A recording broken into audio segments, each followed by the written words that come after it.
Tunaendelea pale tulipoishia, na huu ndo mwendelezo wa pale tulipoishia. Hivyo basi video hizi ama tutorial hizi zinaenda kwa mtiririko, na kabla haujaanza kuingiza maxi ama kujaza ama kusajili wanafunzi, ni lazima kwanza ufanye setting ya grades and classes. Kwa hiyo kwenye video hii nitaweza kuonyesha ni jinsi gani ambavyo utaweza kuseti grades pamoja na classes ama streams ambazo zinapatikana kwenye shule yako husika. Kwa hivyo basi, kabla hujafanya kitu chochote, ni lazima uende kwenye grades and classes. Baada ya kujisajili, ni lazima uende kwenye grades and classes. Cha kwanza mimi nitaenda kuseti grades kwamba labda grade A inaanzia ngapi mpaka ngapi mpaka F kulingana na level of study ambayo unasajilia. Kwa mfano hapa mimi nikienda kwenye grades, taashumu kwamba nataka kuseti grades za O level. Kwa hapa kwenye hii form ambayo imeandikwa grade registration form, kwenye class level hapa nitachagua ordinary level. Kama ni advanced level utachagua advanced level, na kama ni primary level basi utachagua primary level kwa shule za msingi. Kwa sababu mimi nitafanyia majaribio hapa kwa ajili ya ordinary level, kwa nitachagua ordinary level. Baada ya hapa kuna grade reference, tuassume labda ni A, na starting value kwa mfano A kwa O level inaanzia 75 na inaishia 100. Grade point yake ni 1, na hapa features tuassume A ni excellent, then utasave. Baada ya hapo tena utasema kwa daraja B ambayo ni grade B, ambayo grade B inaanzia 65 mpaka 74, na grade point yake ni 2, na features yake tuseme ni very good. Una save. Utasema tena utaenda kwa C ambayo C inaanzia 45 na inaishia 64. Grade point yake itakuwa ni 3, na features yake itakuwa ni good. Baada ya hapo utabonyeza save. Kwa utafanya hivyo kwa grades zote. Kwa mfano hapo ukiangalia sasa hivi grading system, kuna grade ambayo ni A, B, C, D, F na point zake ambazo ni 1, 2, 3, 4, 5, na starting value zake ama minimum value mpaka maximum value. A inaanzia 75 mpaka 100, B 65 mpaka 74, na F kama ukiangalia hapa ni 0 mpaka 29.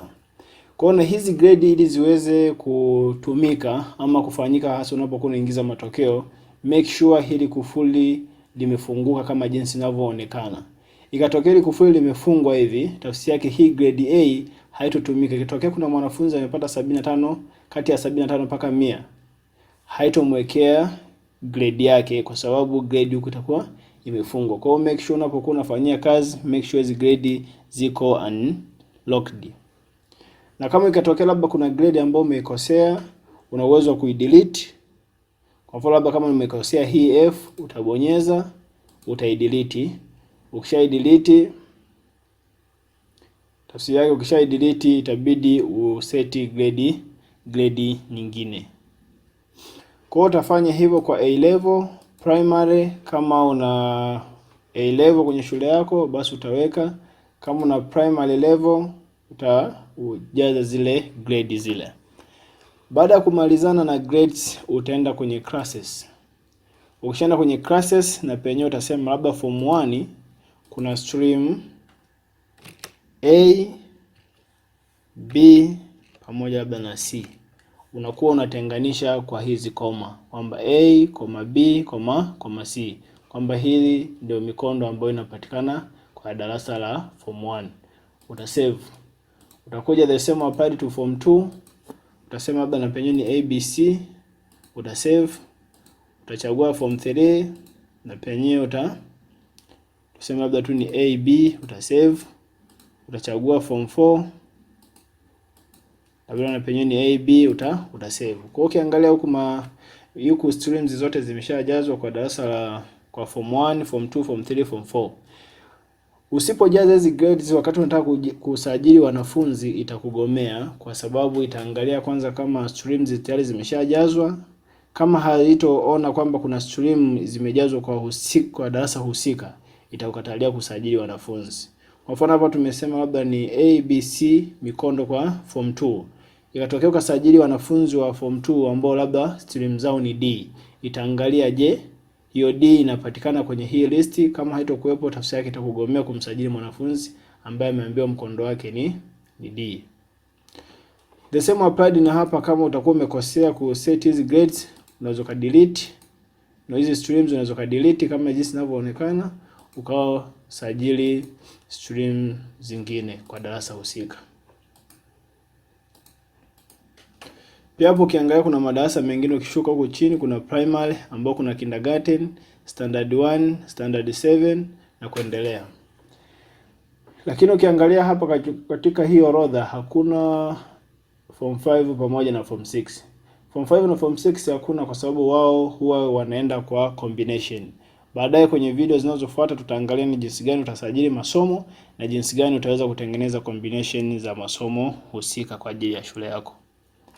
Kwa baada ya kufanya hivyo utakuwa umeweza kusajili grades na utakuwa umefanikiwa kusajili classes.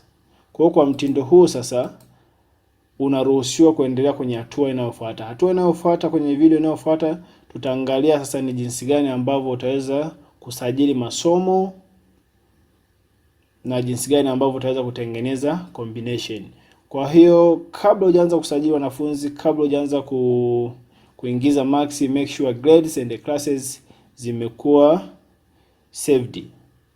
Na baada ya hapo tutamove kwenda kuseti masomo. Ukishamaliza masomo tutaangalia namna gani ambavyo utaweza kuseti combination.